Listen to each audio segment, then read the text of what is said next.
Committee will come back to order. Madam Secretary, with your indulgence, we will take up one little housekeeping matter. The question is on the motion of the gentleman to include the document in the record. The chair opposes the motion. Those in favor of the motion may signify by saying aye. Aye. Those opposed by no. No. Roll call, Mr. Chairman.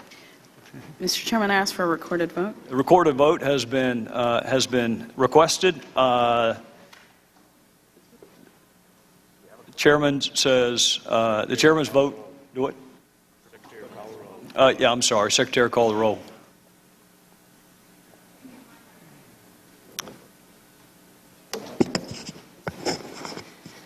Mr. Westmoreland? No. Mr. Westmoreland votes no. Mr. Jordan? Mr. Who? I'm sorry. I couldn't hear. Oh, sorry. Mr. Jordan? No. Mr. Jordan votes no. Mr. Roscom? No. Mr. Roscom votes no. Mr. Pompeo? No. Mr. Pompeo votes no. Mrs. Roby? Mrs. Roby votes no. Mrs. Brooks? No. Mrs. Brooks votes no. Mr. Cummings? Yes. Mr. Cummings votes yes. Mr. Smith? Aye. Mr. Smith votes aye. Mr. Schiff? Aye. Mr. Schiff votes aye. Ms. Sanchez? Aye. Ms. Sanchez votes aye. Ms. Duckworth? Aye. Ms. Duckworth votes aye. The clerk will report.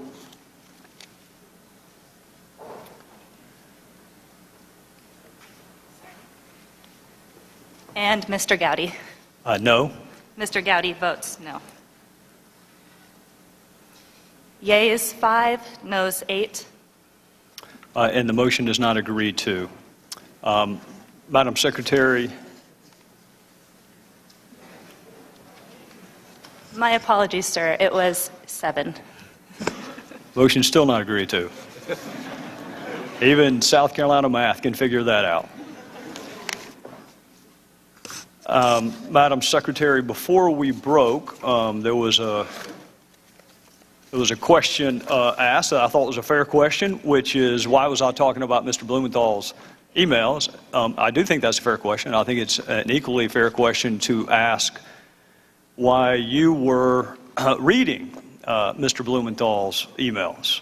I think both are fair, so I want to go to June of 2012, which is an interesting time period to look at. It started. Charlene Lamb was an employee of the State Department, and she sent an email which you may be familiar with. It's at tab 56. I'm not going to read it, but it's at tab 56, where she described Benghazi as a soft target, attacks on Americans not staffed adequately. It's a very haunting email to read. It was actually 3 months to the day when our 4 fellow citizens were killed, and that's on June the 7th, 2012. Also on June the 7th of 2012, your Deputy Chief of Staff, Mr. Jake Sullivan, is emailing Ambassador Stevens, asking the ambassador to look at a memo Sidney Blumenthal sent you. And in fact, Mr. Sullivan writes to the ambassador, Chris, checking in with you on this report, any reactions? All right, that's on exactly the same day that I believe our ambassador's papers were accepted in Libya. It's the day after an IED attack on our compound, and Chris Stevens is being asked to read and react to an email by Sidney Blumenthal from your Deputy Chief of Staff. Now, this is what he's writing on the 7th. This is after he's been turned down on a request for more security. This is our ambassador. Appreciate you giving this proposal consideration, even if the conclusion was not favorable for us. We'd be interested in pursuing the other avenue you suggest, high-threat trained agents. Best, Chris. So I've got this contrast in my mind. An ambassador is newly in place. It's a day after an attack on our facility. Your Deputy Chief of Staff is sending him an email from Sidney Blumenthal asking him to take time to read and react to it. And then, to the best of my recollection, that's forwarded to you. So help us understand how Sidney Blumenthal had that kind of access to you, Madam Secretary, but the ambassador did not. Mr. Chairman, because I think that your question does help to clarify matters. Chris Stevens emailed regularly with Jake Sullivan, one of my closest aides in the State Department. He could have emailed to Mr. Sullivan knowing that it would have been immediately responded to on any issue that was of concern to him, and he did not raise issues about security on that day or other days. And I think it's important to recognize that when an ambassador is at post overseas, especially one as experienced a diplomat as Chris Stevens, he knows where to pull the levers, where to go for information, where to register concerns. And I think he did exactly as one might have expected. He dealt with security issues through dealing with the security professionals who were the ones making the assessments. And I think that Ambassador Stevens understood completely that that's where the experts were, and that's where anything he requested or anything he was questioning should be directed. Speaking of experts, who is Victoria Newland? A very experienced diplomat. She served as our ambassador to NATO, appointed by President George W. Bush. She served as one of the advisors as a Foreign Service officer delegated to the White House for Vice President Cheney. She served as the spokesperson for the State Department during my tenure, and she is currently the Assistant Secretary for Europe under Secretary Kerry. She wrote this to the ambassador on June the 13th, 2012. That is a week after the facility was attacked. It is only a handful of days after he was turned down on a request, specific request, for more security. Chris, I know you have your hands full, but we'd like your advice about public messaging on the spate of violence in Libya over the past 10 days. So she's asking him for help with public messaging. Jake Sullivan, which is the other half of the question that I don't think we got to. I understand that Chris Stevens was a rule follower. I understand that. I've got no qualms. My question was actually not why Chris Stevens didn't contact you, but why did Jake Sullivan send Chris Stevens a Sidney Blumenthal email to read and react to? On the day after the facility was attacked, the same day he was denied a request for more security, and instead of email traffic back and forth about security, it's read and react to a Blumenthal email. Well, I think any ambassador, if one were sitting before the committee, would say that they handled a lot of incoming information and requests. Some of it was about what was happening in country. Some of it was about what was happening back in the United States. And Chris felt strongly that the United States needed to remain in and committed to Libya. So he was concerned that there might be a feeling on the part of some, either in the State Department or elsewhere in the government, that we shouldn't be in Libya. And he was adamantly in favor of us staying in Libya. So part of what the discussion with him and Jake Sullivan and others was, how do we best convey what the stakes the United States has in staying involved in Libya would be? And I thought that was, very much in keeping with both his assessment and his experience. Well, I appreciate your perspective, Madam Secretary. Let me share with you my perspective. And if you need to take a time to read a note, I'm happy to pause. No, I'm just being reminded, which I think is important, that, remember, Chris spent the vast majority of his time in Tripoli, not in Benghazi. So a lot of what he was looking at is how you deal with not only those in authority positions in Libya who were based in Tripoli at that time, but also representatives of other governments and the like. And I think it is fair to say that any time you're trying to figure out what's the best argument to make especially if you're someone like Chris Stevens trying to put together and make the best argument about why the United States should remain committed to Libya and others as well. He's going to engage in conversations about that. Well, with respect, Madam Secretary, no matter what city he was in Libya, having to stop and provide public messaging advice to your press shop and having to read and respond to an email sent by Sidney Blumenthal, it doesn't matter what town you're in. He needed security help. He didn't need help messaging the violence. He needed help actually with the violence. You have said several times this morning that you had people and processes in place. And I want to ask you about an email that was sent to you by another one of your aides, Ms. Uma Abedin. That would be exhibit number 70 in your folder. She emailed you that the Libyan people needed medicine, gasoline, diesel, and milk. Do you know how long it took you to respond to that email? Well, I responded to it very quickly. Yeah, 4 minutes. My question, and I think it's a fair one, is the Libyan people had their needs responded to directly by you in 4 minutes, and there is no record of our security folks ever even making it to your inbox. So if you had people and processes in place for security, did you not also have people and processes in place for medicine, gasoline, diesel, milk? You know, Mr. Chairman, I've said it before. I will say it again. I'll say it as many times as is necessary to respond.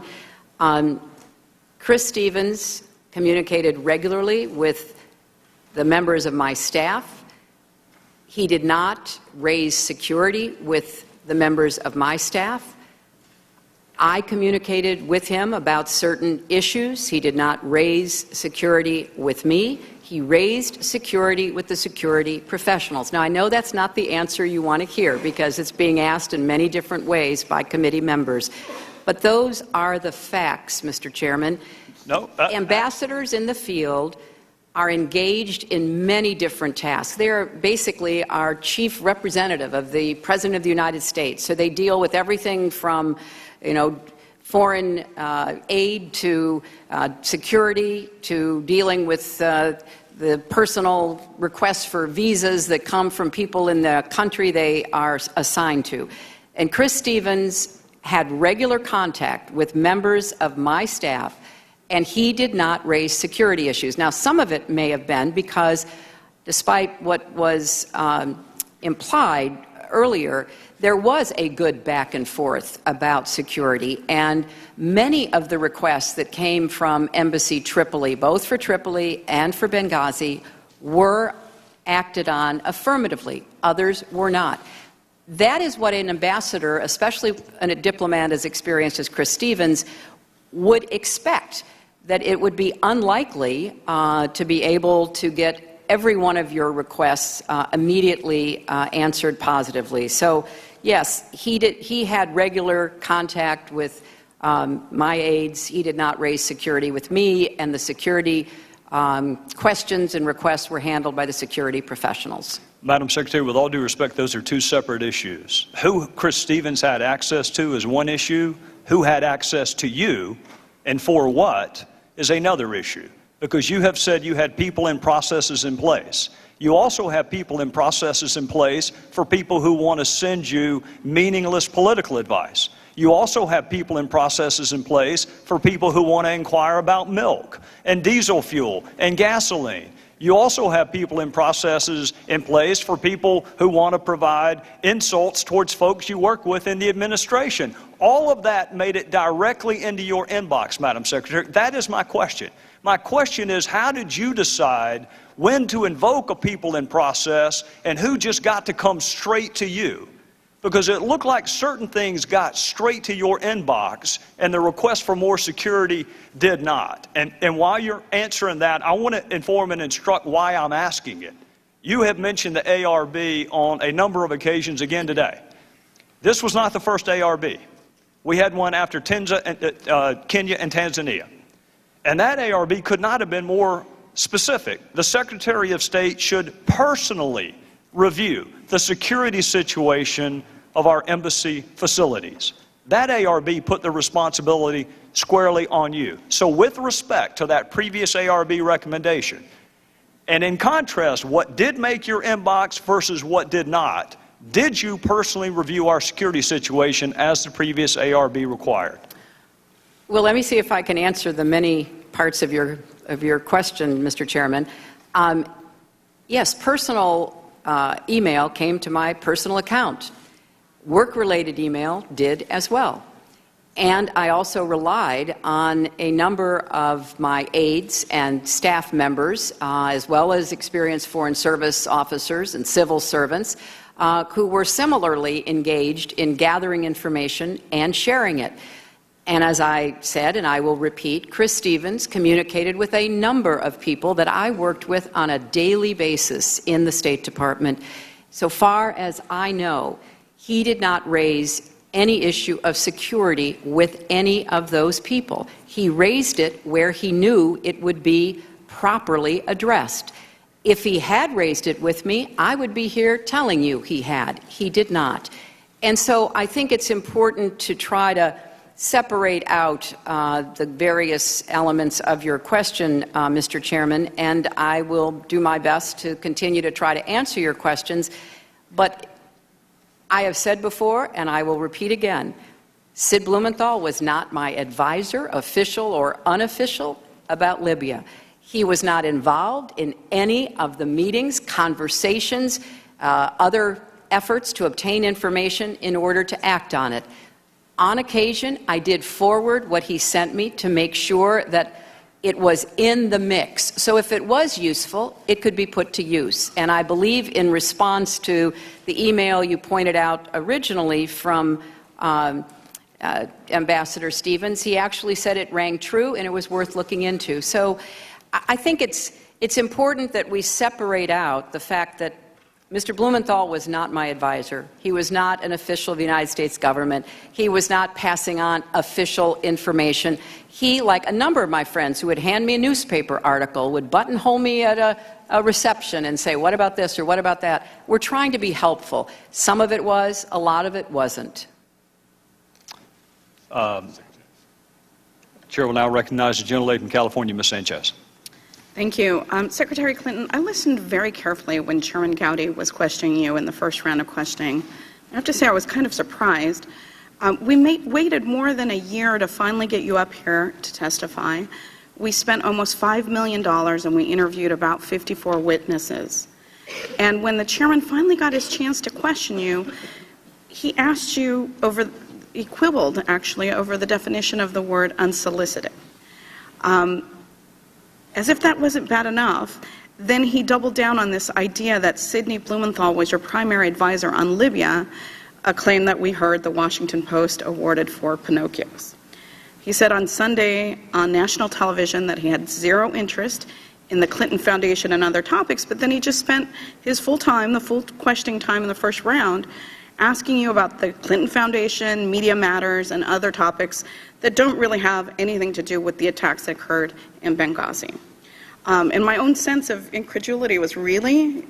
Is this why we've asked you to come to testify about that? The overwhelming sense that I get from the Republican side of the aisle is they seem to be arguing somehow that Sidney Blumenthal had access to you while Ambassador Stevens did not. Do you think that that's an accurate statement? Of course not, Congresswoman. You know, you didn't need my email address to get my attention. In fact, most of the work I did, as I said this morning, had nothing to do with my emails. It had to do with the kind of meetings and materials that were provided to me through those who were responsible for making decisions on a whole range of issues. And as I just told the chairman, if Ambassador Stevens had grave concerns that he wanted raised with me, he certainly knew how to do that. He could speak to your office or your staff? Absolutely. Or you directly on the telephone? Absolutely. Did he ever ask you for your personal email address and you turned him down? You shot him down? No, he did not. Can't email me? The other thing that I'm hearing from the other side of the aisle is they're arguing that there was this, security was, it was sort of decomposing in eastern Libya, and that no security improvements were ever made to the Benghazi outpost. That's not a true statement, is it? No, it is not. In fact, there were many security enhancements that were asked for that were actually made, although there were other requests that were made that were not fulfilled. Is that correct? That's correct. Okay. The other line of questioning that sort of surprises me is that over the course of this investigation, Republicans have repeatedly asked why the U.S. was still in Benghazi on the night of the attacks. During the Select Committee's first hearing, which was more than a year ago, the chairman posed the following question. We know the risk of being in Benghazi. Can you tell us what our policy was in Libya that overcame those risks? In other words, why were we there? And the Accountability Review Board had already answered that question. It explained that Benghazi was the largest city and historical power center in eastern Libya. Further went on to say, although the rebel-led Transitional National Council declared that Tripoli would continue to be the capital of post-Gaddafi Libya, many of the influential players in the TNC remained based in Benghazi.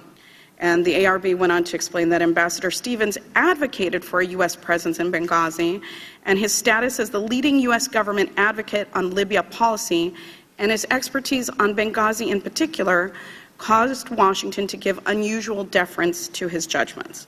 Secretary Clinton, do you agree? Was Ambassador Stevens a leading expert on Libya policy, and did you also give his opinions a lot of weight and respect? Yes, I did, Congresswoman. And do you recall Ambassador Stevens advocating from the ground up for continued U.S. presence, specifically in Benghazi? Yes, he did. In fact, Ambassador Stevens' emails, many of which this committee has had for more than a year, confirm what you've just stated. Mr. Chairman, I would ask unanimous consent to enter this document into the record, and it's being passed out to the members of the committee. Without objection. Secretary Clinton, I understand this email is not one that you have seen before, as it was not addressed or sent to you. Is that correct? That's correct. In the email before you, then Special Envoy Stevens wrote this proposal for continued presence in Benghazi at Embassy Tripoli, as Embassy Tripoli was reopened following the fall of Gaddafi. He suggested two potential models. Option A was a slimmed-down compound, and Option B was a virtual presence with 0 full-time State Department staff in Benghazi. Special Envoy Stevens sent this email to Jean Kretz, then the ambassador to Libya, his deputy chief of mission, and the director of the Office of Maghreb Affairs. At the time, these career diplomats had a combined 83 years of foreign service experience. Would the recommendation of this team be given a fair amount of weight within the department? Yes, it would. And is that the way that it should work, that the views of experienced diplomats should count in decision-making? They certainly did to me, and I think that should be the practice. In the same email, Special Envoy Stevens states, quote, my personal recommendation would be Option A, which was the option for a slimmed-down compound. He then notes a few of his key rationales for wanting to stay. In an earlier September 6, 2011 email advocating for continued Benghazi presence, Special Envoy Stevens provided more reasons, including the opportunity to, quote, monitor political trends and public sentiment regarding the new Libya.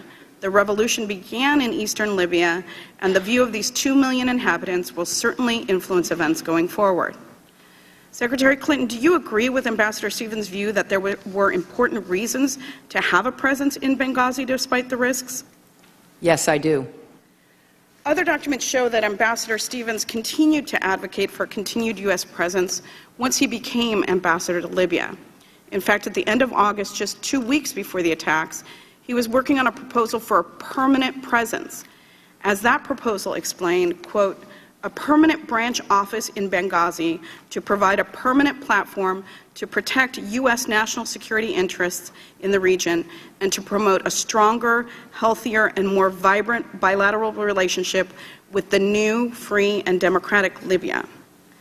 While Ambassador Stevens took seriously the significant security incidents in Benghazi that occurred in June, he never decided that the risk outweighed the benefit. And he never recommended closing the post in Benghazi. He worked with his counterparts to try to manage that risk as best they could. In its report, the Benghazi Accountability Review Board found, quote, the total elimination of risk is a non-starter for U.S. diplomacy, given the need for the U.S. government to be present in places where stability and security are often most profoundly lacking and host government support is sometimes minimal to non-existent. Secretary Clinton, this is such a difficult issue, the balancing of interests. From your perspective as a former senator and Secretary of State, how do you best ensure that we are striking the right balance going forward? Well, Congresswoman, thank you for that question, because I do think that's what we should be talking about, and several of you have posed similar questions. I think you do start with the best expert and experienced advice that you can get from across our government. And as you rightly point out, Chris Stevens never recommended that we close Benghazi. He advocated for keeping Benghazi open, and as you rightly refer to this email, for a particular configuration that would fulfill the needs of our country being represented there. Obviously, you have to constantly do this balancing act that I referred to earlier today. And most times we get it right. In fact, the vast majority of times we get it right. With Benghazi, the CIA did not have any plans to close their facility. The opinion of those with the greatest understanding of our mission, our diplomatic mission in Benghazi, was exactly the same, that we should not close down, we should not leave Benghazi. And it's, obviously something that you have to be constantly evaluating in all of these difficult, unstable spots around the world. But I appreciate your bringing to the committee's attention the strong opinion of the man who knew the most and was on the ground and who understood what we were trying to achieve in Benghazi, Ambassador Stevens. Was it your understanding that he certainly understood the risk of being there? He definitely understood the risks, yes. Thank you. I yield back. Gentlelady yields back. The chair will now recognize the gentlelady from Indiana, Ms. Brooks. Secretary Clinton, I'd like to ask you a bit about your decision-making and the discussions you had as it related to how long the Benghazi mission itself was going to last. I'm putting up a map just because most of us really don't know much about Libya, don't know much about the geography of Libya, and as we've talked about these various communities, I don't think most people really realized. So I want to share with you that we know from my last round that Chris Stevens went into Benghazi in April of 2011. And I want to talk to you about what happened the rest of that year. And just because there was a lot going on, I thought it would be helpful to have this map. So by mid-July, our government formally recognized the TNC as the official government of Libya, replacing the Gaddafi regime. And TNC was based in Benghazi at that time. And then in August, after the Gaddafi government fell, Gaddafi went over he left Tripoli, where Gaddafi had been headquartered, and he went into hiding in Sirte. Now, once that happened, the TNC moved their Benghazi headquarters over to Tripoli. And then in September, we reopened our embassy in Tripoli, and Ambassador Kretz returned. He had been evacuated previously, and Chris Stevens stayed in Benghazi. Does that sound like an accurate summary of the summer of 2011?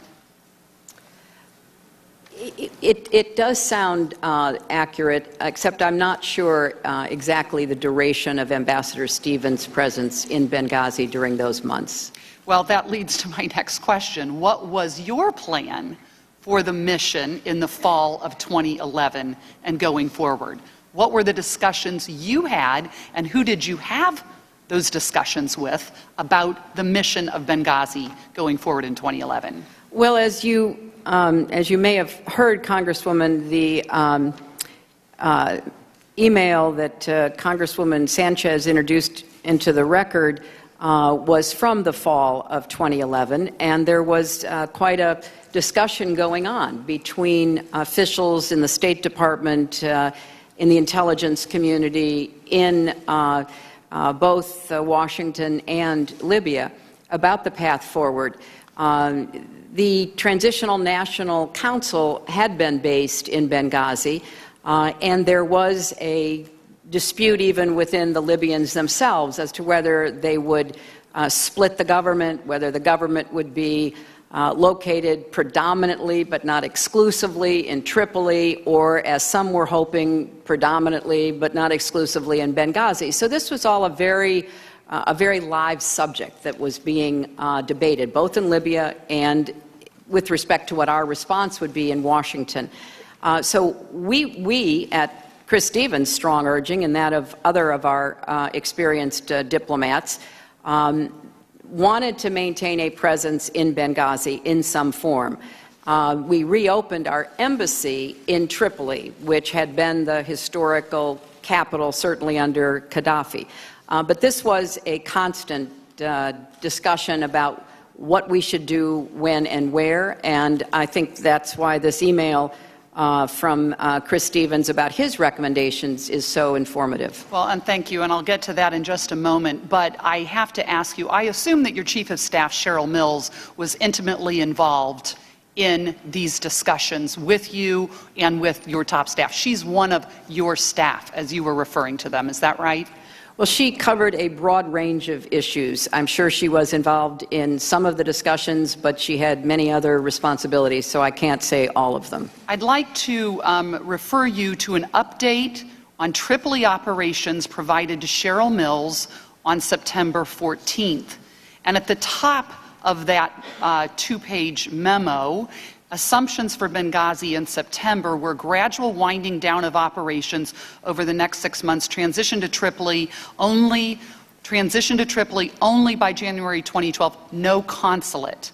No consulate meant no consulate in Benghazi. This was in September. Would that be fair and accurate? And were you in that briefing with Ms. Mills, or did she brief you about the fact that in September the game plan was to shut down Benghazi? Well, I think you have to look at that in context, Congresswoman. There was not an active plan for a consulate in Benghazi at any point during this period. That is not what the compound in Benghazi was. It was a temporary facility placed there to help us make a determination as to what we would need going forward in Benghazi. There was a strong argument that Chris Stevens and others made that they hoped eventually there might be a consulate, but there was never an agreement to have a consulate. And in fact, if it had been deemed a consulate, it would have had a different level of security. Is that correct? Than a temporary mission compound. Well, isn't that accurate? That consulates have certain levels of security. There are standards, there are protocols. When it is a consulate, it gets a certain level of security. That is the hoped for outcome. That is not what happens in the very beginning in many places, especially the hot spots and the conflict areas where a consulate is stood up. Can you talk with me about the decision then? There is a briefing with respect to, after the closing rather, of the consulate in Benghazi by January of 2012. We know it didn't close. It did not close. You went to Tripoli in October of 2011. Ambassador Kretz was still there. How about Chris Stevens? Did Chris Stevens come over from Benghazi to see you when you went for that big trip in October 11? I don't recall. I don't recall if he did or not. This was about Ambassador Kretz, and Ambassador Kretz was the person that we were meeting with at that time. What was your purpose for meeting with Ambassador Kretz if Chris Stevens was your expert in Libya? Ambassador Kretz was an expert as well. Ambassador Kretz was our ambassador. You remember, as I mentioned to you before, he had been our ambassador, and then because he reported very accurately about what he observed regarding Gaddafi and Gaddafi's henchmen, when WikiLeaks disclosed internal U.S. government cables, and Gene Kretz's cables were publicized talking very critically about Gaddafi, he was then subjected to threats, and then we took him out. We did not close the embassy at that time. So he had returned to finish out his time, and we were in the process of moving him to another assignment and nominating Chris Stevens to replace him. But you didn't during that one trip to Libya. You didn't talk to Chris Stevens, best of your recollection. While I was at in that time. Libya, I don't recall that. Of course, we consulted with him with respect to planning the trip as to who we would meet with, what we would ask for. We were trying very hard to get the people in positions of authority at that time in Libya to let us work with them on everything from border security to collecting weapons and trying to disarm the militias. We had a lot of business we were doing with them. So going back to Ms. Sanchez's email with respect from John Stevens to Ms. Polishek, it talks about option A, as you pointed out, slimming down the compound. And so he weighed in October, he was weighing in on whether or not the compound should stay open. But I'd like to direct your attention to an email that's at tab 4, dated December 15th from Chris Stevens. And I might add for the record, we do not still, to this day, have all of Chris Stevens' emails. We received 1,300 more this week. We received most of them last week. We don't have the universe yet of Ambassador Stevens' emails. But he emailed to a reporting officer who we know was in Benghazi still. He wrote, "Interesting. Has security improved in Benghazi in recent weeks? Also curious what you guys decided to do regarding future of the compound." He was in Washington, D.C., or back in the States during that time. And in December, Ambassador Stevens, your soon-to-be ambassador, didn't know what was going to happen with the compound in Benghazi. How is that possible? Well, Congresswoman, one of the great attributes that Chris Stevens had was a really good sense of humor. And I just see him smiling as he's typing this because it is clearly in response to the email down below talking about picking up a few, quote, fire sale items from the Brits. Those fire sale items, by the way, fire sale items are barricades. That's right. They are additional That's requests for security for the compound. That's what that fire sale was, because we weren't providing enough physical security for the compound. Isn't that right? So they're picking up a fire sale because other consulates are pulling out, other countries are pulling out. Well, I thought it showed their entrepreneurial spirit, Congresswoman, Absolutely. and I applaud them for doing so. We did respond to a number of the security requests, the physical security requests. The posters that were up earlier this morning were only about the number of diplomatic security personnel. You're talking about physical barriers, physical additions to the compound. There were quite a few of those that were undertaken. But how is it that Mr. Stevens did not know in December whether or not the compound was going to remain open? Well, or do you think that was a joke he was making? Well, I think that if it were not an example of his sense of humor, it was also as part of the ongoing discussion about Mission Benghazi's future, which he went to great lengths to describe what he thought should be done. You know, a lot of it was trying to decide, could we afford it? Could we maintain it? What did we need to have there? So, yes, there was an ongoing discussion. And I think he knew he was going to be in line to go to Tripoli, and he wanted to know exactly what the decision was going to be about the compound. He had weighed in, not only in that email, but in numerous discussions with his colleagues back at the State Department. And finally, Secretary Clinton, we know that the compound, the Benghazi mission, was extended for yet another year, because that same month, your Benghazi point person here in Washington, Jeff Feltman, sent a memo wanting to extend Benghazi through 2012, and he sent it to Undersecretary Patrick Kennedy, who approved it. Another high-level official, who, by the way, for the record, State Department has given us none of Undersecretary Patrick Kennedy's emails yet. Same with Jeffrey Feltman, very high-level officials within the State Department. Are you familiar with that memo sent on December 27th entitled Future of Operations in Benghazi, Libya? Are you familiar with that memo?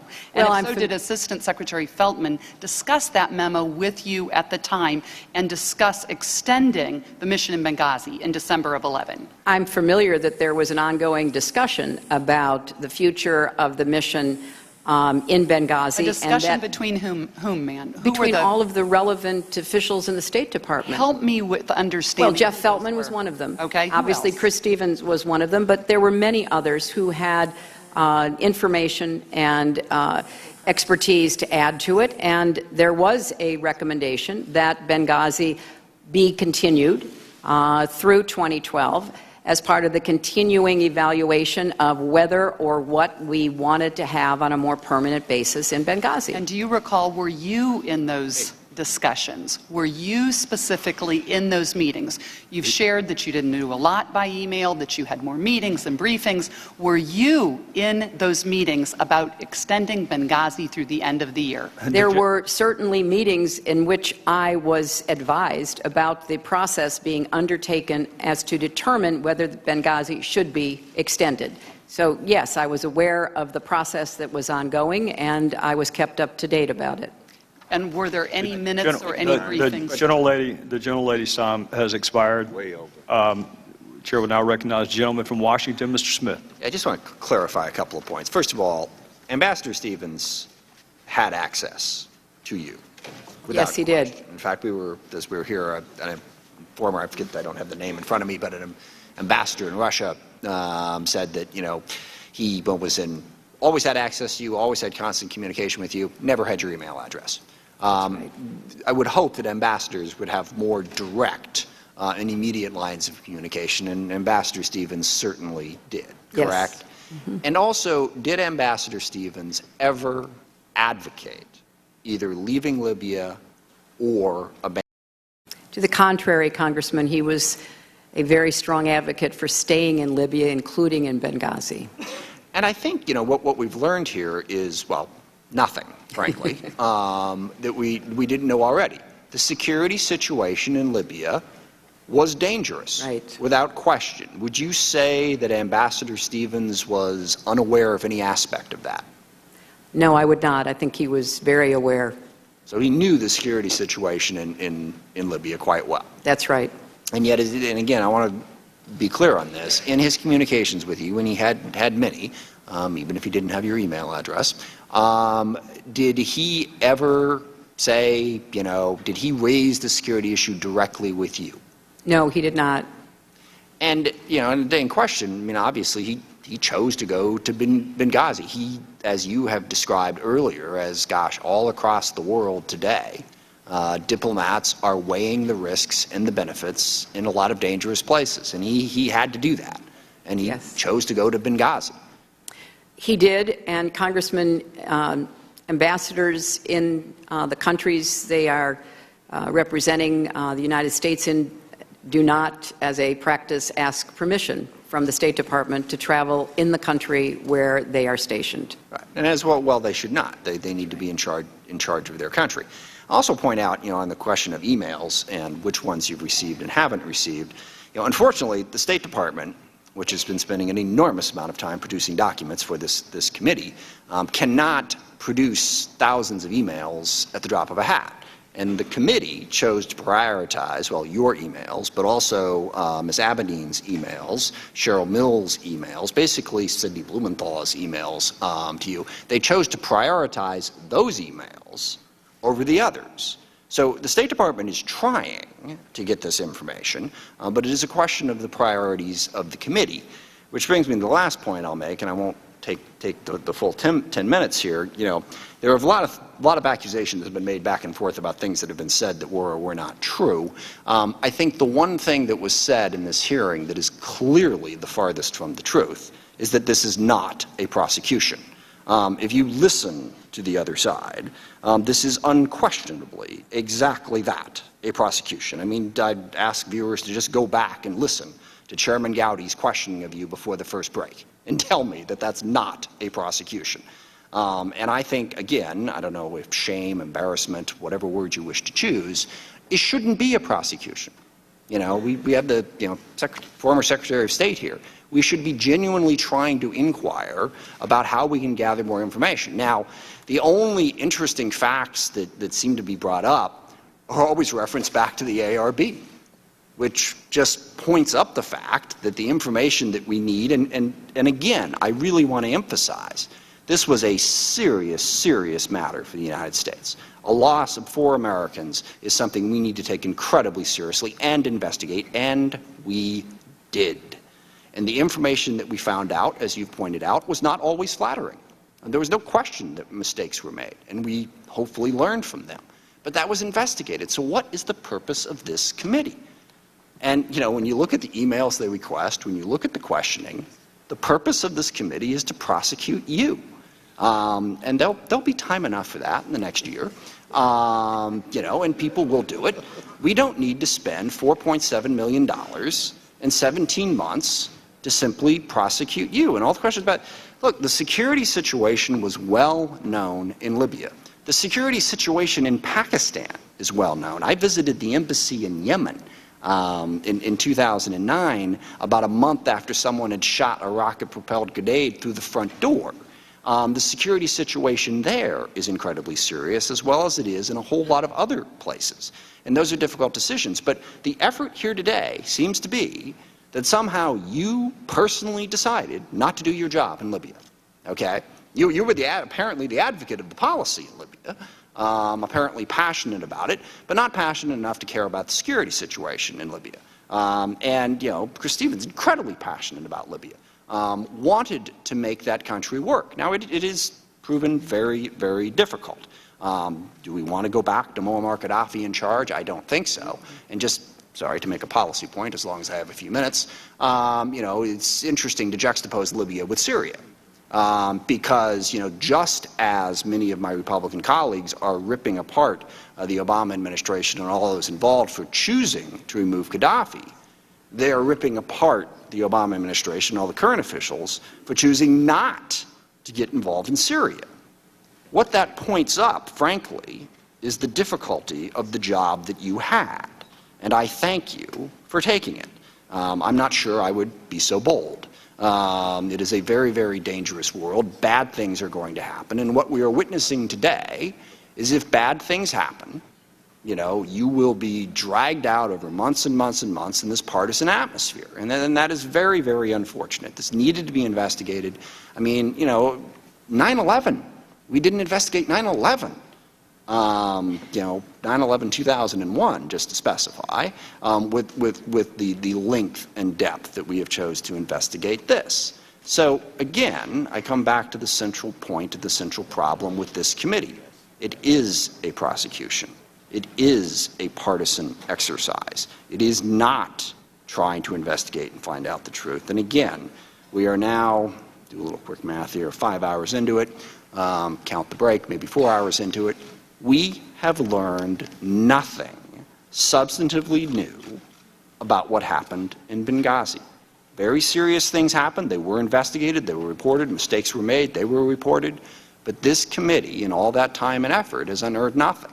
Instead, they want to prosecute you. And you rip apart your every word, your every email. 2 staffers 5 levels down from you who said something bad about you. I mean, my goodness, I hope I don't ever have to undergo that kind of scrutiny. I would not survive it, and I don't think many would. So, you know, I hope in the hours that we have left to do this that we will try to circle back to learning something new, to figuring out how we can best strike that balance that you described of being present in the world, but also trying to keep our people safe. Throughout the history of the country, my aunt was actually a Foreign Service officer way back when, and you know we have lost many diplomats, and she tells me about it all the time. And you know, it's a difficult balance. If we can get back to that, if we can learn something new about what happened in Benghazi, I think that might be helpful. But right now, this committee is not doing a service to the 4 people who died or their families, or to preventing any of these future incidents from happening. So I thank you for your testimony. I thank you for your leadership and your willingness to do a very, very difficult job. And with that, I yield the remainder of my time to the ranking member, Mr. Cummings. Madam Secretary, maybe an hour or so ago, we were talking about the diplomatic security folks on the night of the incident, and you look like it appeared that you wanted to say a little bit more about that and what they. Speaking of that, the incident, would you like to elaborate? Well, thank you, Congressman. You know, I don't want anything that is said to me or about me to take away from the heroic efforts that the diplomatic security officers exhibited. The 5 men who were with Chris and Sean Smith risked their lives repeatedly and were themselves under grave threat. I wanted to point out that even when we try to get it right, which we do try, sometimes there are unintended consequences, and there is an example out of this tragedy.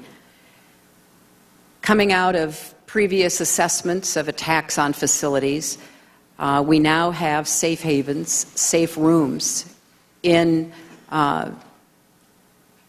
facilities, particularly residences. The diplomatic security officers were able to get both Chris and Sean into that safe room. Of course, the idea behind the safe room, why security experts advocated for them, was to protect our civilians, our diplomats, from attacks like the one that was occurring. The attackers used diesel fuel to set the compound on fire. And the safe room was anything but safe. I'm sure the committee members know that neither Chris Stevens nor Sean Smith died from injuries directly inflicted by the attackers. They both died of smoke inhalation. And one of the recommendations in this ARB report is that when we have safe havens, we need to have equipment that will enable people that are safe within them to withstand what happened in Benghazi. The lead diplomatic security officer, who was with both the ambassador and Sean Smith, endeavored to lead them to safety through a wall of black smoke. He wanted to get them out of the compound interior up to the roof, where they could be out of the fire and also out of the attackers' assault. He himself nearly died of smoke inhalation. When he looked around to make sure that both Sean and Chris were with him, he couldn't find them. Rather than proceeding and saving himself, which would be a natural human instinct, he turned back into that black diesel smoke, desperately trying to find Chris and Sean. He did find Sean, and Sean had succumbed to smoke inhalation. And the diplomatic security officer managed to take Sean out of the building. He could not find Chris Stevens. One of the horrors of the hours after the attack was our failure to be able to find where the ambassador was. We hoped against hope that he had somehow gotten himself out of the compound and that he was alive somewhere, maybe in the back. And additional efforts by the diplomatic security officers and then eventually by the CIA reinforcements that arrived to find his body, or to find him, hopefully, were unsuccessful. And they had to withdraw because of the continuing attack back to the CIA annex before we knew what had happened to the ambassador. We were desperate, and we were trying to call everybody we knew in Benghazi, in Libya, get additional help.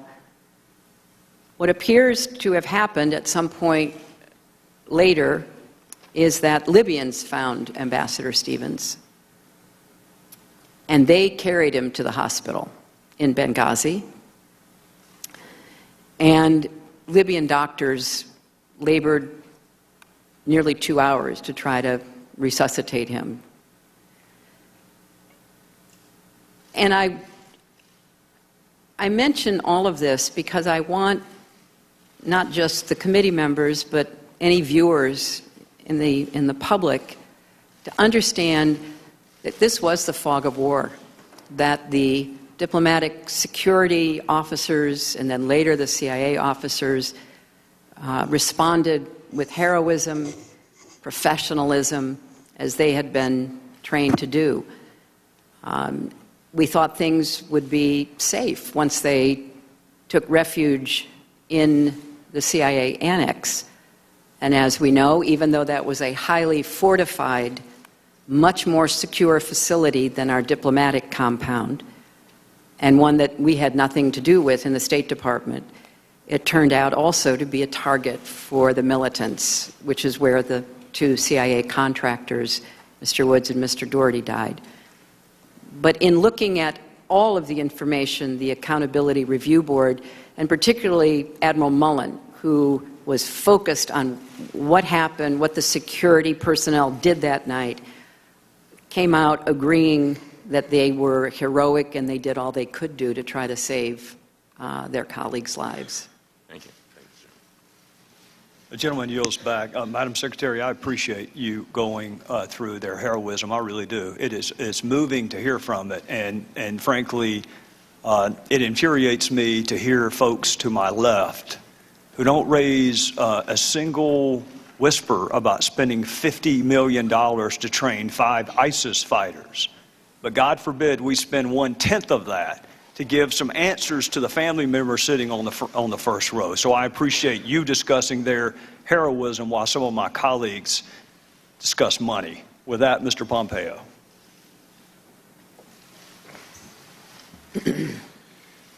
I should add for that, I think, Mr. Smith gave a soliloquy. I think it was elegant, but more importantly, I think it was representative of the behavior of the Democrats on this panel. Since May of 2014, not one finger, not one question for a witness. They say they want to get at the truth, but the truth of the matter is they spent most of their time today, anybody can rewind the tape and find they spent most of their time today attacking members of this committee in this process, and I regret that. I think that's a violation of their duty to the country, and most importantly, their duty to the families. I want to go back to a couple things I talked to you about a bit before, Madam Secretary. So Ambassador Stevens didn't have your email, is that correct? Your personal email? I'm sorry, what did you ask me? Ambassador Stevens did not have your personal email address. We've established that. Yes, that's right. Did he have your cell phone number? Nobody had the 24-hour number of the state operations in the State Department that can reach me 24/7. Yes, ma'am. Did he have your fax number? He had the fax number of the State Department. Did he have your home address? No, I don't think any ambassador has ever asked me for that. Did he ever stop by your house? No, he did not, Congressman. Mr. Blumenthal had each of those and did each of those things. This man upon whom provided you so much information on Libya had access to you in ways that were very different than the access that a very senior diplomat had to you and your person. I had a picture up here a bit ago of a man named Wissam bin Hamid. You said you didn't recognize who he was. Were you ever briefed that he was present at the compound the night that Ambassador Stevens was killed? We're trying to track down the basis of your question, Congressman. We have no information at this time. My question is a yes or no question. It's pretty simple. Well, I don't have any information that I can provide to you, yes or no, because I know nothing about this. So the question is, were you briefed? And the answer is? We don't know anything about it. So how could I have been briefed about something we know nothing about? Great, thank you. Are all ARBs created equal? Well, there have been 19, including the one that we impaneled after Benghazi. They've all been led by distinguished Americans. They've all been set up in accordance with the laws and rules that the Congress established when they created the legislation to establish ARBs. So I assume in those respects they are created equal. Yes, ma'am. You know, I asked a pretty simple yes or no question, I guess. And I'm happy to let you expand. I'm happy to bring breakfast in. But when we ask a yes or no question, it'd sure be helpful if we could get to the answer. It wasn't a trick question at all. Are the recommendations of each ARB worthy of equal treatment?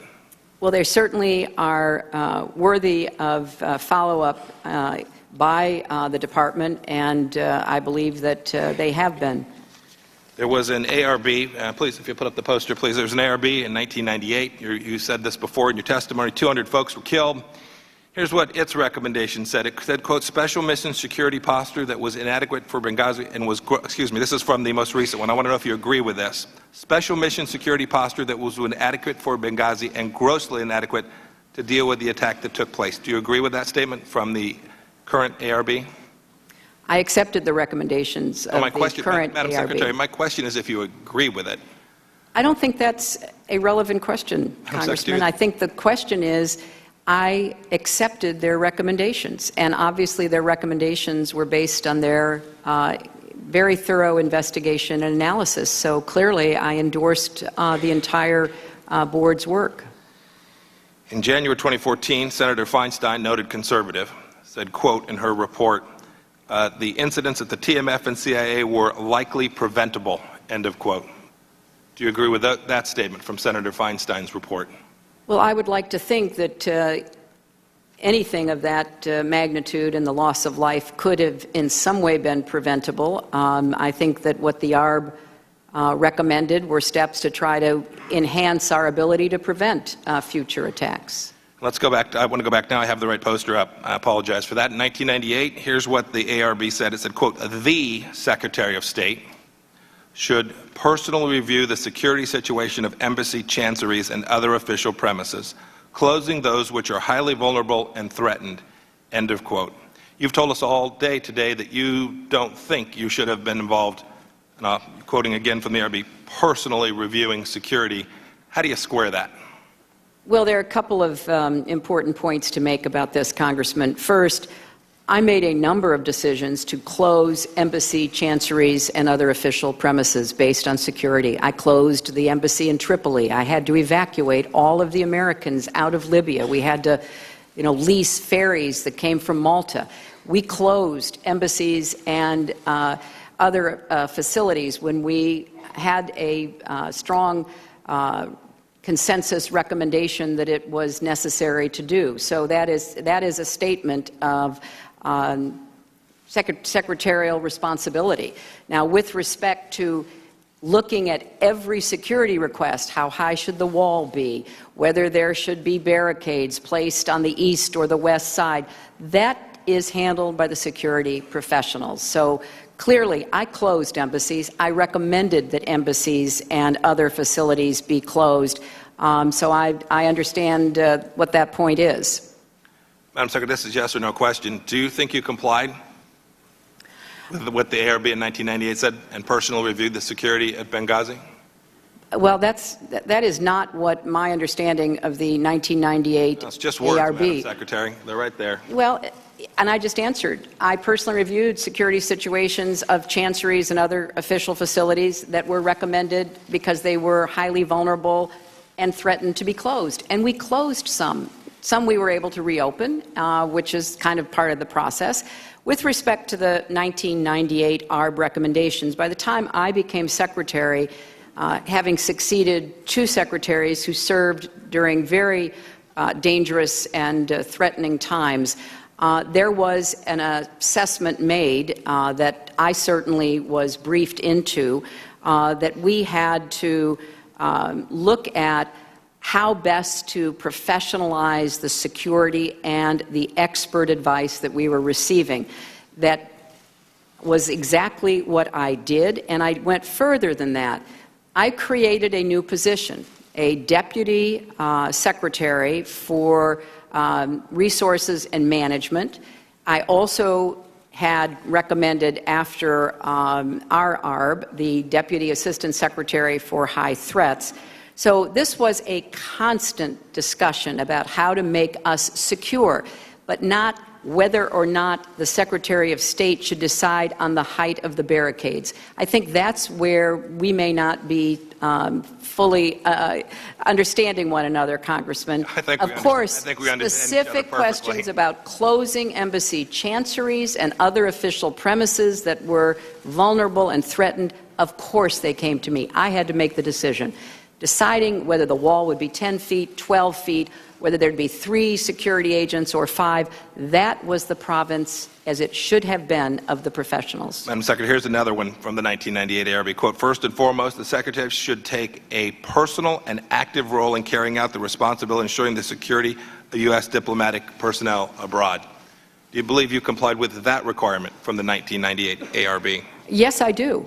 I believe that I had established a process, and I said earlier today, State Department and our security professionals have to be 100% right, and I think that what happened in Benghazi was a tragedy and something that we all want to prevent from ever happening again. But there were many, many situations, many security issues that we had to deal with during the 4 years that I was Secretary of State.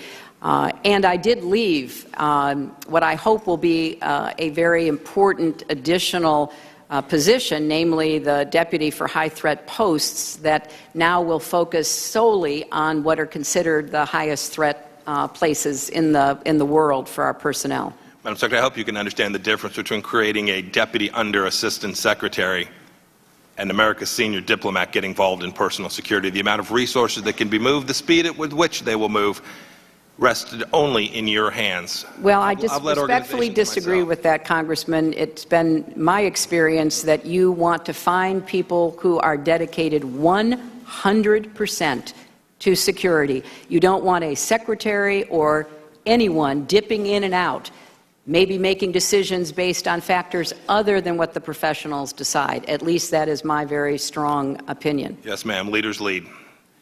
I've just got a few seconds. In all of the materials that have been produced to us to date, I have not yet found the document that was prepared at your request for post-Gaddafi planning. Did you have such a document prepared prior to the time that Mr. Gaddafi was removed? We had a number of documents. We had a long list of areas that we were working on and the process for following up on those areas. I don't know if it was one document or a dozen documents, but we had a lot of work that was ongoing, both at the State Department and at USAID. And did you ask for those documents to be prepared? Do you know if you had a team working on that, or if it was just something that was happening of its own accord? We had a number of people who were working on that. There were, as I said, I sent both of my deputies out to Libya to meet with the Libyans. You know, we can do all the planning we want in Washington, but it's very important to ask the Libyans both what they want and what they expect from us. And so we had an ongoing dialogue that lasted over many months. Yes, ma'am, I agree with that. We'll get a chance to talk about that in a bit. I yield back. Gentleman yields back. The chair will now recognize the gentlelady from Illinois, Ms. Duckworth. Thank you, Mr. Chairman. Secretary Clinton, I apologize. My line of questioning will probably be a little bit boring because I'm going to get into some details that actually have to deal with security and how we can better safeguard America's diplomats now and onwards. I have to say that the ARB conducted by Admiral Mullen, a man of great military pedigree and long service to this nation, quite honorable, brave service, as well as Ambassador Pickering, I thought was well conducted and well thought out. And in fact, don't just take my word from it, I'm a pretty low-ranking member of the House, but Buck McKeon, the Republican chairman, longtime Republican chairman of the House Armed Services Committee also, and never once in our committee hearing did I hear him malign the work that was done in that ARB, as we on that committee also looked into what happened. So I want to look at some of the findings from that ARB, and I want specifically to examine the failures of the Blue Mountain Libya security guards and the February 13 militia on that exact day, September 11th, 2012. My understanding is in Benghazi, neither the host country's militia forces nor the State Department's private local guards were capable of defending our personnel. These poorly trained forces either did not show up, they retreated in the face of danger, or simply lacked the necessary tools to fight back effectively. I want to learn the lessons from Benghazi and hold everyone accountable, not just the State Department, but every agency involved, as well as Congress ourselves and this committee itself, for implementing significant comprehensive reforms that will prevent future tragedies. So, looking at the work that I've done on Armed Services Committee and on Oversight Government Reform, I've been consistently concerned with the cost and consequences of federal contract mismanagement. Costs the American taxpayers a lot of dollars. So I want to look at the State Department's policy of awarding local guard contracts using a very inflexible contract vehicle known as the lowest price technically acceptable, or LPTA, vehicle. I think that should have raised red flags here in Congress. When life and limb are at risk, such as when buying body armor for our troops overseas or barriers for our embassies, I don't know that lowest price technically acceptable is the right vehicle. So can you discuss a little bit why is it that the State Department appears to have awarded local guard contracts in Libya using this contracting method? Congresswoman, I think that's another very important question. I think the State Department, like much of the rest of the government, often feels under pressure to go to the lowest price, whether or not that lowest price is the best contract. And we had a lot of challenges, not just in Libya, but in many places around the world, trying to work to find the right contractors to provide static security for a lot of our posts and facilities, to find more kinetic contractors who could be the front line of defense, since we, as we discussed earlier, were stationed in so many places where there were not American military that could be called and quickly respond. So I would like very much, and perhaps there could be a working group with Armed Services and Foreign Affairs and others to look to see whether we couldn't get a little more flexibility into this decision-making, because the February 17th militia was viewed by the CIA, which had vetted it, as well as by our diplomats, as a reliable source for kinetic support. Sometimes it worked, and sometimes it didn't. And the static support proved to be not very useful at all on that night. So I think you're really raising an important issue about how to get more flexibility into the contracting, because we're not going to be able to bring American military forces to every place where we are in a high-threat post, either because the military can't afford to do that for us or because the host country won't invite us in. And the other problem, as you pointed out, is that if the host country doesn't have any real resources, it's hard to know how much they can produce. That night I was calling the president of Libya and demanding that he find any friendly militia, any friendly anybody, to show up and to support us. When our reinforcements, the security reinforcements from Tripoli landed, a militia showed up and, in fact, kept them there until they had a big enough group to accompany them to the CIA annex. So it's a very unpredictable and even erratic process, and it starts with, in many instances, the lowest price, and I don't think that's always the best way to get a contract for security. I happen to agree with you, and I think actually the LPTA that I'm talking about, that actually sets very inflexible standards for specifically the Department of State, is actually a law passed by Congress in 1990. So when you talk about maybe some sort of a working group, Congress needs to do our part and maybe amend a 35-year-old law that actually forced the State Department to go with the lowest price. Secretary Clinton, can you address what actions Congress can fix problems that have to do with host country instituted stringent policies given the use of private security guards? My understanding is that the country of Libya, the host nation in this case, did not allow your security contractors to carry firearms. The Blue Mountain Guards, I think the Blue Mountain Guards were not allowed to carry firearms. Right. Is that right? Yeah, the Blue Mountain was not. Certainly our diplomatic security officers were. The militia members who were supposed to be providing kinetic help for us were. So it was only the static guards that were not. Now, I will say that, some of those guards did stand their ground. They were basically run over. Several of them were injured the night of the attack.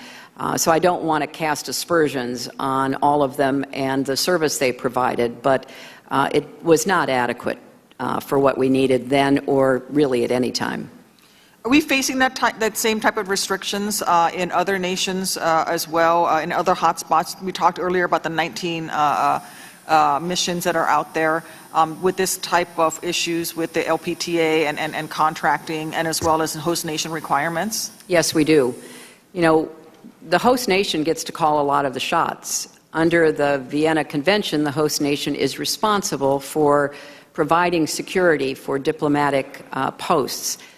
But when a host nation is either unwilling to do so, as we do have in some places where we are present, or unable to do so, because I do think with the Libyans, there was a desire to be helpful, but not a capacity to produce what we needed.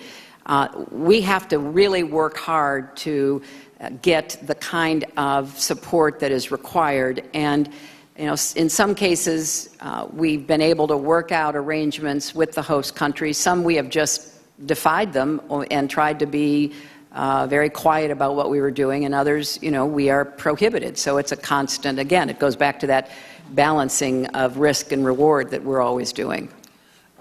Going back to the ARB conducted by Admiral Mullins and Ambassador Pickering, how many of their recommendations did U.S. Secretary of State accept? I accepted all of them. They made 29 recommendations, Congresswoman. I accepted all 29 of them and began to implement them before I left the State Department, and I know that Secretary Kerry has continued that work. Do you recommend for future secretaries and for this committee and other members of Congress some sort of a formal review process as we go onwards? I don't want there to be a review process that is triggered by death of Americans. This goes back to my earlier question about institutionalization of this process so that we make sure that our men and women in embassies right now are safe, and that they're safe tomorrow and a year from now and 10 years from now. What needs to be done so that we can make sure that our 4 heroic dead did not lay down their lives in vain? Well, Congresswoman, before the attacks in Benghazi, the Congress never fully funded the security requests that the administration sent to Congress. Following Benghazi, that has improved, but there are still areas where I think greater funding and responsiveness would be helpful. It was unfortunate that we didn't get all the resources that might have enabled us to do more in all the high-threat posts before Benghazi, but I appreciate what the Congress has done since. The one specific recommendation that I would like to see the Congress act on expeditiously is the training facility that would be set up in order to train diplomatic security officers specifically for these high-threat situations. And I think this is overdue. I know that on a bipartisan basis, representatives from Virginia, which is the state where the site that has been identified is found, have urged in a recent op-ed that the Congress act on this. I would certainly echo that as well. Thank you. I thank the gentlelady. Madam Secretary, they've called votes, but we're going to try to get in Mr. Roscom, and I'm going to recognize Ms. Brooks for 10 seconds before Mr. Roscom. Thank you, Mr. Chairman. And just to clarify for the record, I made a statement previously that we had received none of Undersecretary Patrick Kennedy's emails. We've received some through production of other individuals' emails. We have not received a full production of Undersecretary Patrick Kennedy's emails. So I just wanted to clarify.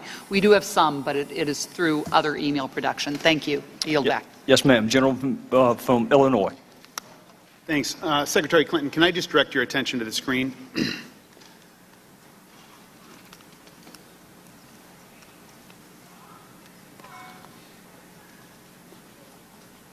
You're familiar with that clip. We came, we saw, he died. Is that the Clinton doctrine? No, that was an expression of relief that the military mission undertaken by NATO and our other partners had achieved its end, and therefore no more American, European, or Arab lives would be at stake in trying to prevent Gaddafi from wreaking havoc on Libyans or causing more problems to the region and beyond.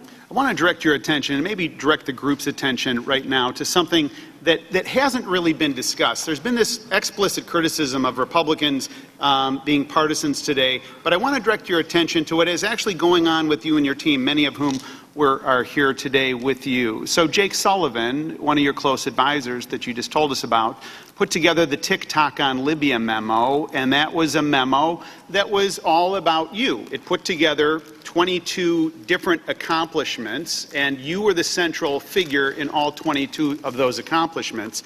And I've got to tell you, it's really well put together. He uses language of action and initiative and leadership. Let me just give you a couple of these. HRC, that's you obviously, announces, directs, appoints special envoy, travels to G8, secures Russian abstention, secures transition of command and control, travels to Berlin, Rome, Abu Dhabi, Istanbul. He's basically laying the foundation that the Libya policy is your policy. Essentially, he's making the argument that it's your baby. And you are clearly familiar with this timeline because in email exchanges with your senior staff, you were not happy about it. And the part that you weren't happy about wasn't that you were the focal point, is that it didn't include enough. So you said, this is your email.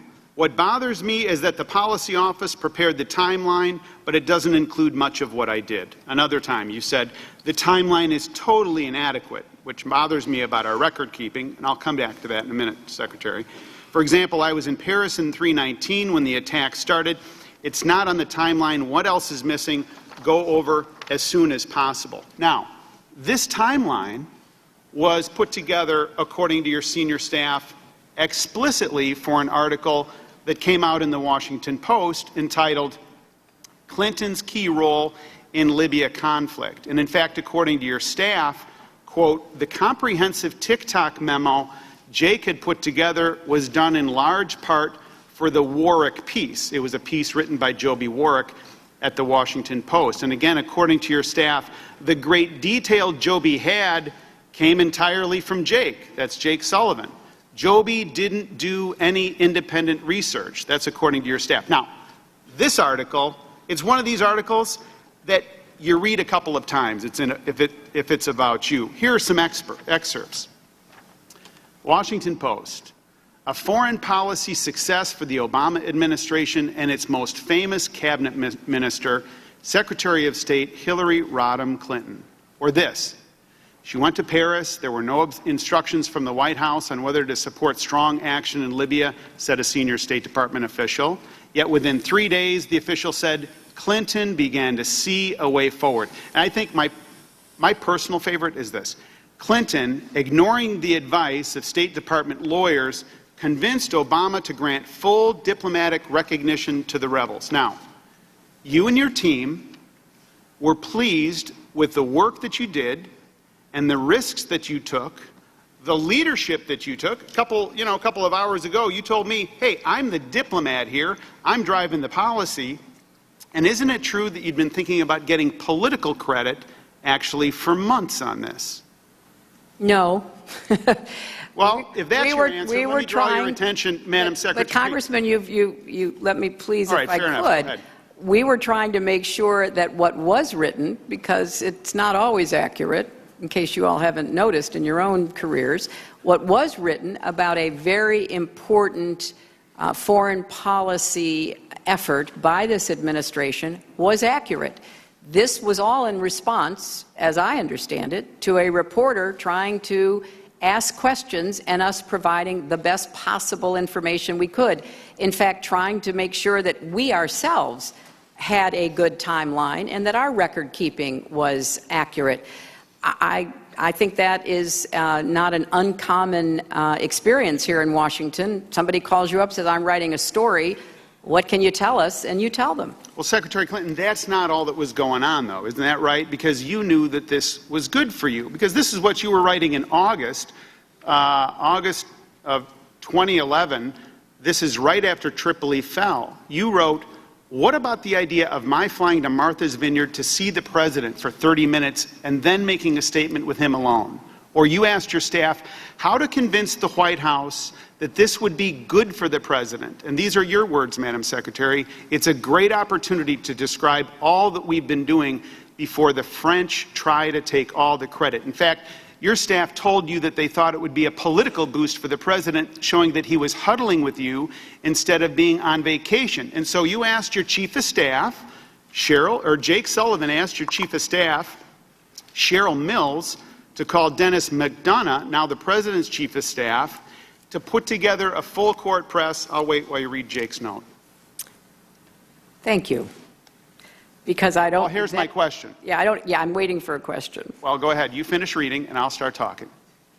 Well, one thing I wanted, which Well, since I don't have what you're reading in front of me, Congressman, it's tab 12. well, that has now been handed to me, and it's clear that I wanted to make sure Chris Stevens, Jeff Feltman, DOD got credit. I wrote that. You did not quote that. Yeah, but this is all about state of mind at that particular point. You were thinking about credit for you, isn't that right? No, that's not. I wanted those who were part of this policy to be given recognition, and I also wanted to be sure that we had the President and the White House coordinating with us.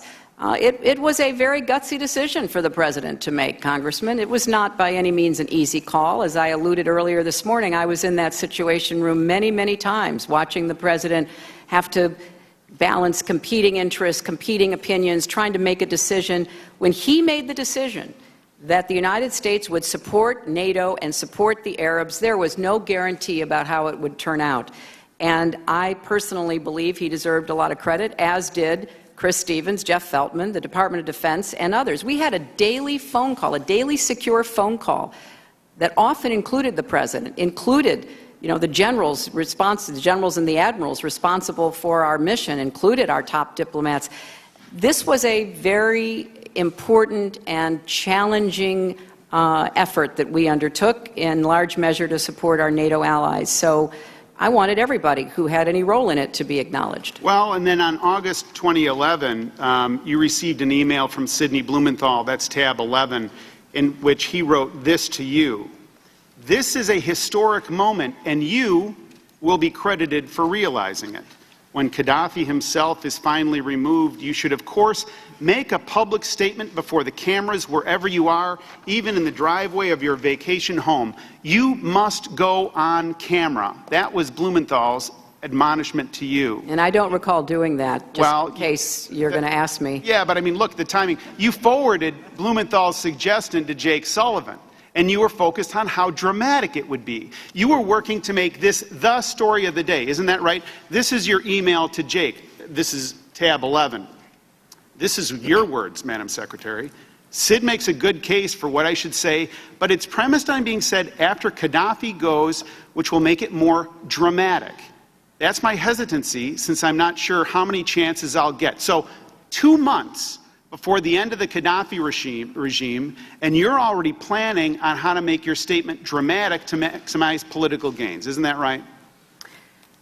Congressman, I think that what we were trying to do was to keep the American people informed about this policy. It was, as you recall, somewhat controversial. Now, there were Republicans as well as Democrats who advocated for it, and there were Republicans as well as Democrats who were concerned about it. So I think as Secretary of State, I did have an obligation at some point to be part of the public discussion about what had occurred. And I see nothing at all unusual about trying to figure out when would be the best time to do that. Isn't it true that your staff heard from the White House after the Warwick piece in the Washington Post that they were concerned, that is the White House, of the amount of credit that you were getting as opposed to the amount of credit the President's getting? That's true, isn't it, Madam Secretary? Look, the President deserves the lion's share of the credit. And why is the White House uptight that you're taking the credit? Well, I was often being asked that. The President had a lot of other stuff going on. He was still trying to, rescue the economy, a lot of other things happening. So from my perspective, the President deserves the credit. He's the one who made the decision. I was honored to be part of the team that advised him, and insofar as I was able to explain what we did and what the import of it was, I was ready to do so. So when Jake Sullivan, tab 11, emails you and said that you should publicize this in all of your television appearances. They wanted to, quote, have you lay down something definitive, almost like the Clinton doctrine. That wasn't the Obama doctrine. Is that right, Madam Secretary? Well, This was the Clinton doctrine. Well, look, I think that the effort we made, the way we put together the coalition, the way I put together the coalition that imposed sanctions on Iran, I think that there is a lot to talk about. I talked about smart power. If you're talking about what I believe we have to use every tool at our disposal. Lead with diplomacy, support with development, and when necessary, as a last resort, not a first choice, defense. So, yes, is that what I believe? It is what I believe, and I think that, Libya was, to some extent, an example of that. And you were the author of the Libya policy. You were the one that drove it. It was your baby. It was an attempt to use smart power, and that's what you tried to do. Isn't that right? It certainly was something that I came to believe was in the interests of the United States to join with our NATO allies and our Arab partners in doing. The decision, as all decisions in any administration, was made by the president. So the president deserves the historic credit. What role I played, I'm very grateful to have had that chance, and I'm very convinced that it was the right thing to do. Well, you just recited the Clinton doctrine to us, and let me tell you what I think the Clinton doctrine is. I think it's where an opportunity is seized to turn progress in Libya into a political win for Hillary Rodham Clinton. And at the precise moment when things look good, take a victory lap, like on all the Sunday shows 3 times that year before Gaddafi was killed, and then turn your attention to other things. I yield back. Well, Congressman, that is only a political statement, which you well understand, and I don't understand why that has anything to do with what we are supposed to be talking about today. Madam Secretary, votes have been called, so we will go vote and be in recess, and we will be back as quickly as we can. Okay. So we should, Joe, we should go to the